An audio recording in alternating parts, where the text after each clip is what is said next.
A gente recebe agora um convidado, entrevistamos Adriano Janturco, coordenador e professor do IBMEC de Belo Horizonte. O assunto, educação, cultura, o lançamento do livro Mentiram para Nós sobre o Brasil, que busca desconstruir mitos sobre o país com base em dados e indicadores internacionais. Tudo bem, professor? Bem-vindo. Obrigada por nos atender nessa manhã. Uma alegria recebê-lo por aqui.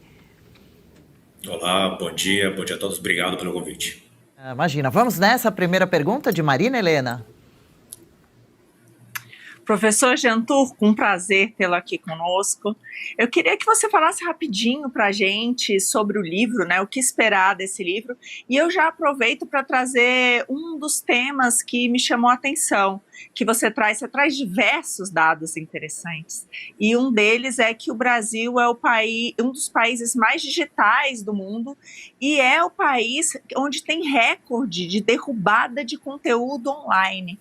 Então, a gente fala tanto de censura, do risco da censura, né? Mas a gente às vezes não tem noção de quão censurados já estamos. Se você puder falar um pouco a respeito. Pois é, obrigado, Marina. Olha, o livro nasce da seguinte questão. Existe uma pesquisa que mostra quanto a população de cada país conhece seu próprio país. E, infelizmente, o Brasil, neste ranking internacional, fica no segundo lugar. É o segundo país que menos conhece seu próprio país. Então, eu investigando vários assuntos diversos, desde coisas mais sérias, mais graves, política, economia, direito, até questões mais culturais, simples, etc., realmente acabo notando isso, né? Por quê? Porque tem muitos e muitos mitos. Por exemplo, quase ninguém sabe que o Brasil é um dos países protecionistas do mundo. Claro, o público de vocês, nosso público aqui, sim, porque vocês fazem um jornalismo de qualidade, sempre batem a tecla neste tema e outros também similares, mas a maioria da população não sabe, acha, na verdade, o contrário, que nós vivemos em um país capitalista, o que é também mentira, porque o Brasil está nas últimas posições de liberdade econômica. Ainda, no Brasil não tem prisão perpétua, e isso não é normal no resto do mundo. Quase todos os países do mundo têm prisão perpétua, é só uma minoria de países que não tem. A questão da maioridade penal, tão debatida agora, por exemplo, também é uma exceção. Quase todos os países do mundo, a maioridade penal é 16, 14, 13, mais baixa que os 18 anos. Nos Estados Unidos, por exemplo, nem tem. Então, até uma criança menor mesmo, ela responde penalmente. Então, há uma série de mitos deste tipo. Ao mesmo tempo, por exemplo, os brasileiros são entre as pessoas que mais fazem caridade. Não é verdade que, por exemplo, os brasileiros querem tirar vantagem em tudo, etc. Existe um ranking internacional de caridade, voluntariado e filantropia, onde o Brasil está na posição 18ª, entre os que mais fazem caridade. O dado que você pediu, comentou, tem duas coisas interessantes, porque por um lado é o quinto país que mais remove conteúdo online, pede para remover, para censurar via judicial, tema do qual estavam debatendo agora, via judicial. Claro que este é um dado em termos absolutos, né? Mas também, ao mesmo tempo, o Brasil é um dos estados mais digitalizados do mundo.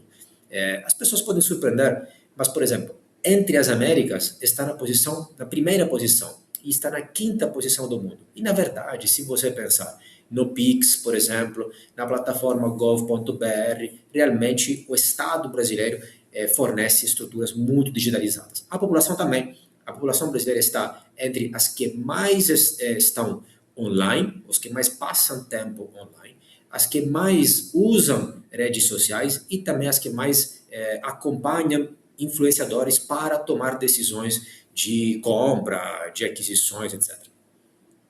Perfeito. Bom, estamos aqui conversando com o Adriano Janturco, que está falando para a gente aqui um pouquinho sobre esse ambiente digital. A gente entrou nesse tema também com relação à idade, né?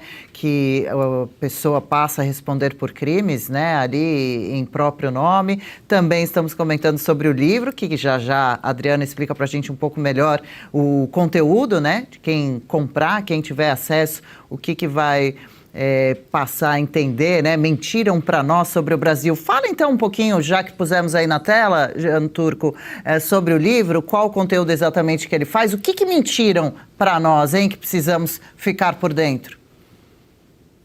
Olha, mentiram muito, quase tudo, diria. Além do que falei, por exemplo, veja, a Constituição brasileira é a segunda mais longa do planeta.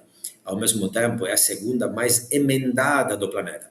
Quando, por exemplo, notem como na mídia é tão comum, corriqueiro, ouvir a palavra PEC, né? O projeto de emenda constitucional, ou seja, emenda a Constituição o tempo inteiro. Ao ponto que, na verdade, a Constituição que vige atualmente nem mais é a Constituição de 88. Foi tão emendada que basicamente é completamente outra emenda, outra Constituição. Ao mesmo tempo, muito se fala, por exemplo, que o Brasil tem uma das maiores populações carcerárias do mundo, tem a terceira maior população carcerária do mundo.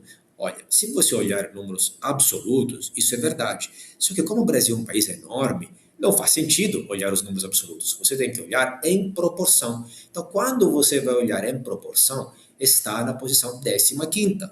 E quando você desconta os presos em regime provisório, vai para a posição 26. Então, continua estando entre as posições mais altas, mas não na terceira posição, como todo mundo fala o tempo inteiro. Ainda, o Brasil é um país rico. O Brasil é um país rico em termos absolutos. Em termos per capita, é a 8ª economia do país, do mundo. Mas em termos per capita, está mais ou menos na posição 100 do mundo. É um país de renda média. Não é nem um país rico, nem um país pobre. Ainda, o Brasil é um país enorme em termos territoriais, em termos populacionais também, mas é um dos países menos denso populacionalmente.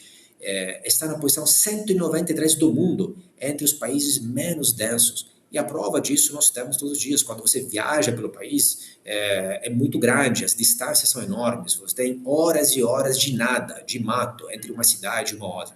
É muito vazio, basicamente, o país. Assim continua, por exemplo, sobre questões da justiça criminal. O Brasil tem uma das piores justiças criminais penais do mundo. Nós, cidadãos, temos realmente a experiência disso. As pessoas não têm uma boa opinião, né, disso. E isso bate nos rankings internacionais. É o penúltimo país por equidade da justiça penal no mundo. E poderia continuar por assim ainda por alguns minutos. Paula? Professor, muito obrigada pela entrevista. Realmente parece que o Brasil, ele aí bate recordes, né? Está sempre no pior que a gente pode imaginar e nos piores ramos possíveis. E eu queria perguntar para o senhor sobre extremismo. Eu vi a sua coluna sobre extremismo, o gera-extremismo, numa outra rede, e eu gostaria de saber por que a esquerda costuma dizer que tudo que ela não gosta é extrema-direita. Mas, quando é uma coisa extrema do lado esquerdo, eles nunca se referem à extrema-esquerda. Pois é, olha, todo mundo tende a usar como parâmetro a si próprio, né? Então, todo mundo que está à minha direita é direita, todo mundo que está à minha esquerda é esquerda, é extrema-esquerda, etc. E no Brasil isso não é exatamente o único caso do mundo, mas é um dos, com certeza.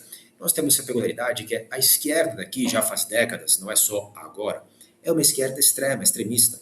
Porque, por exemplo, e um dos capítulos que eu trago o PSDB é um partido de esquerda, não é um partido de direita. Então eu diria que muito começou ali. Quando o PSDB era chamado de partido de direita, aquilo era o factual. O PSDB não era um partido de direita, nem do ponto de vista filosófico, nem do ponto de vista das propostas econômicas.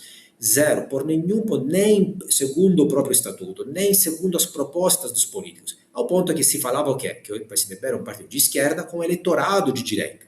Então, o que acontece? O PSDB é um partido de esquerda moderada e os outros partidos são partidos de esquerda radical. Se você comparar com outros países, é isso que tem. O Partido Democrata de esquerda americano, o Partido da Esquerda francês, o Partido da Esquerda socialista português, que fez inclusive austeridade fiscal, o Partido da Esquerda, o Labour Party inglês, o Partido de Esquerda democrata italiano, são muito similares ao partido daqui do PSDB, que é esquerda, e no resto do mundo são conhecidos como esquerda.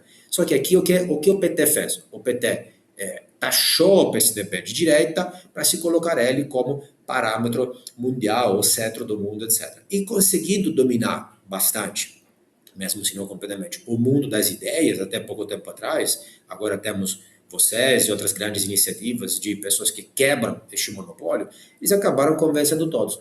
E agora, veja, é grave por quê? Porque as pessoas pensam, então, que para ser de esquerda, ele tem que aderir inevitavelmente a todas aquelas pautas faladas pela esquerda extremista. Não. Você pode ser de esquerda e ser de esquerda moderada. Você pode ser de esquerda e ser a favor da prisão perpétua, como é no mundo inteiro. Você pode ser de esquerda e ser a favor das privatizações, como é no mundo inteiro. Quem fez as privatizações na Itália, na Inglaterra, na França, na Nova Zelândia, na Austrália, etc., foi a esquerda moderada. Claro, não a esquerda marxista, extremista, trotskistas, guerrilheira, etc. Professor, a Argentina resolveu, né, baixar a maioridade penal, enquanto aqui no Brasil, né, menores infratores podem matar, assassinar e basicamente não acontece muita coisa. O que o senhor tem para falar sobre isso e o que o senhor acha das leis penais no Brasil? Olha, obrigado pela pergunta, porque para mim essa é a prioridade número 1 do Brasil.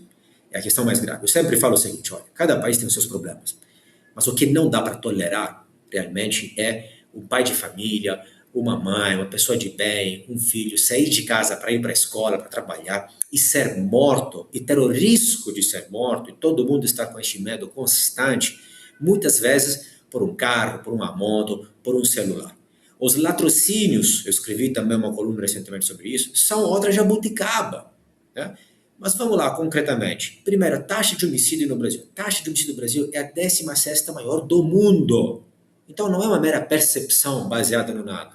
Nós temos motivos válidos, é um dos países mais violentos do mundo. Entre as 50 cidades mais violentas do mundo, 11 delas são brasileiras. Então é uma emergência gravíssima. Isso deveria ser debatido e resolvido antes de qualquer coisa. Sobre a maioridade penal que você falou. Exatamente. Olha, em todos os países do mundo, a idade penal é muito mais baixa. 13, 14, 16, etc. E adivinha quais são os países onde a idade penal é mais alta? São quase todos os países da América Latina, que não por acaso é o continente historicamente mais violento do mundo. Ainda, sabe qual o número de assassinatos dos quais se descobre a autoria? E veja, não estou falando que os caras sejam presos, que vão para a prisão e que fiquem na prisão. Eu estou falando que se descobre a autoria. É 32%. Então, de todos os assassinatos que tem no Brasil, só de 32% se descobre quem foi o autor. Só uma parcela deles são presos, uma outra parcela deles, menor ainda, vão para a prisão, e uma outra parcela, menor ainda, fica na prisão. Estes absurdos que nós assistimos dia a dia simplesmente não existem em nenhum lugar do planeta. Maioridade penal, obviamente, não pode ser 18 anos. Eu te conto como funciona concretamente na Itália. Na Itália, a maioridade é 18 anos, mas a maioridade penal é 13 anos. E aí o que acontece? Se uma criança de 13 anos comete um crime, qualquer que seja, ela é presa, ela é julgada por um tribunal de menores de idade, ela vai para uma prisão, não uma casa de recuperação com pedagogos, psicólogos, etc. Vai para uma prisão, sobre uma prisão para menores de idade, separadas dos adultos, de forma que não possa ser abusada, etc. E atenção, o dia que ela cumprir 18 anos, se ela tem que continuar a pena, ela continua. Ela recebe uma torta e transferida para a prisão dos maiores de idade. Não reseta nada. Então é assim que funciona. Não por acaso, a Itália tem a 16ª menor taxa de homicídio do mundo, por exemplo. Então, a percepção da população neste caso está super certa. O que não está certo, veja, onde está a mentira? No Brasil se fala de punitivismo. Gente, assim, é mentira sabendo que estão mentindo. Qual punitivismo? Não existe punitivismo no Brasil. É exatamente o contrário. Eles falam como se tivesse punitivismo. O que tem é exatamente o contrário. O punitivismo pode ter em outros países. Aqui é o contrário. É muito bem colocado, e faltava realmente o brasileiro ser mais responsável pelos seus atos, pela sua vida, e a gente vê o mau exemplo que vem de cima sobre responsabilidades também. E isso me faz lembrar um pouco essa discussão sobre os programas populistas aos montes nesse ano eleitoral aqui no país, o Bolsa Família no Brasil, cada vez mais o cidadão recebendo de graça, recebendo auxílio, dinheiro para ficar em casa e não ir estudar, trabalhar, crescer ali sua perspectiva de vida? Como você vê também essa situação? A gente vê que tem empresários que não conseguem encontrar pessoas para trabalharem em serviços mais considerados, vamos dizer, simples, porque como Bolsa Família paga 600, não vou me cansar, pegar transporte, esses 600 eu vou me virando e vamos ver até onde, ganha um gás aqui também, uma facilidade de moradia acolá, e a pessoa vai virando o quê? E se mais tarde, no futuro, quiser se reinserir na vida, no mercado de trabalho, vai ter capacidade? Olha, Diana, pois é, eu tenho opinião, tendo a concordar com o que você deixou entender, mas neste livro especificamente, eu nem falo do que deveria ser feito. Por quê? Porque, a meu ver, é mais importante, primeiro, fazer um passo atrás e destacar que, de novo, as coisas das quais nós reclamamos têm fundamento e eles mentem para nós em continuação. Então, veja, por exemplo, o seguinte: alguém sabia que o Brasil tinha a maior concentração de ativos bancários nas mãos de bancos estatais? Ninguém sabe. Então, quando, por exemplo, eu tive que debater uma vez sobre a existência ou não, a eficiência ou não do BNDES, né, ou dos bancos estatais, estamos debatendo num plano sem saber as informações objetivas concretas. Estamos debatendo de algo que não existe. Então, alguém fala, mas o BNDES existe no mundo inteiro. Mas algo tipo o Banco do Brasil, a Caixa Federal existe no mundo inteiro. Sim, só que a porcentagem de ativos que esses bancos estatais detêm nos outros países é muito menor. O Brasil tem a maior taxa de concentração dos ativos na mão dos bancos estatais. O BNDES é o maior banco de desenvolvimento do planeta. O BNDES é maior que o Banco Mundial. Em termos de dinheiro, quantas pessoas sabem disso? Zero. Ainda, o Brasil é o país que tem mais empresas estatais do mundo.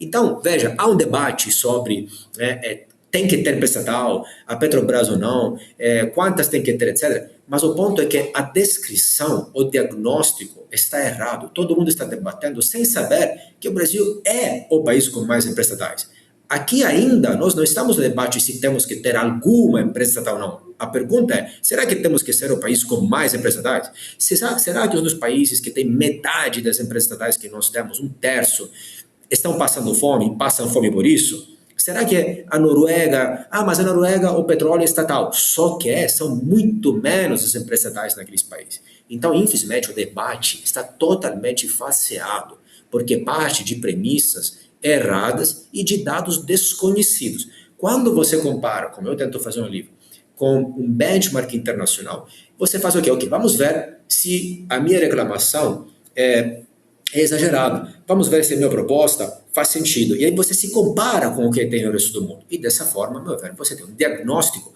muito mais ponderado, muito mais fundamentado.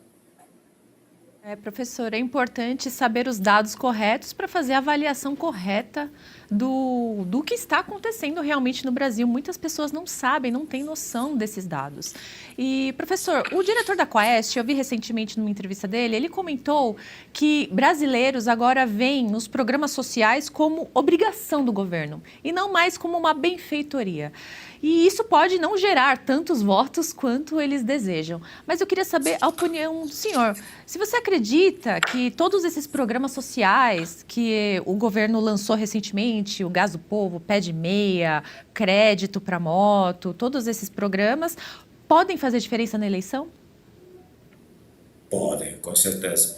Olha, o programa social do gás, inclusive não sou nem eu quem falo. Vocês noticiaram que, inclusive, quase toda a oposição votou junto com o governo, quase toda.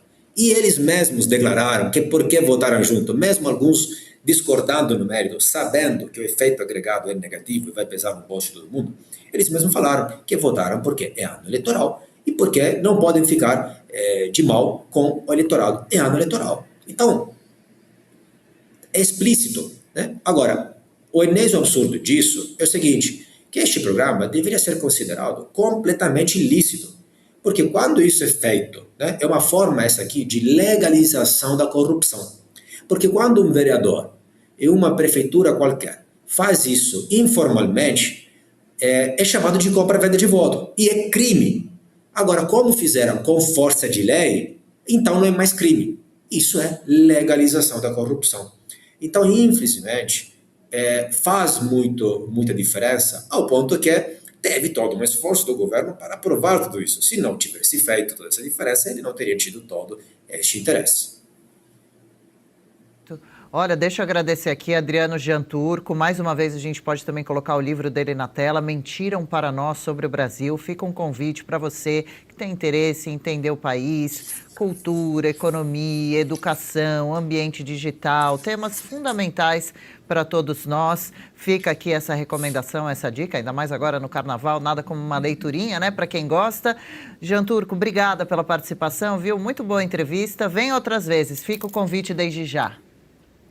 Muito obrigado a vocês, até mais. Legal, gostou desse corte? Estamos ao vivo de segunda a sexta-feira, das 10 ao meio-dia, no YouTube da Revista Oeste. Eu, Marina Helena, Adriana Reide e Paula Camacho analisamos as principais notícias do dia. E siga as nossas redes sociais, @oestcom.elas.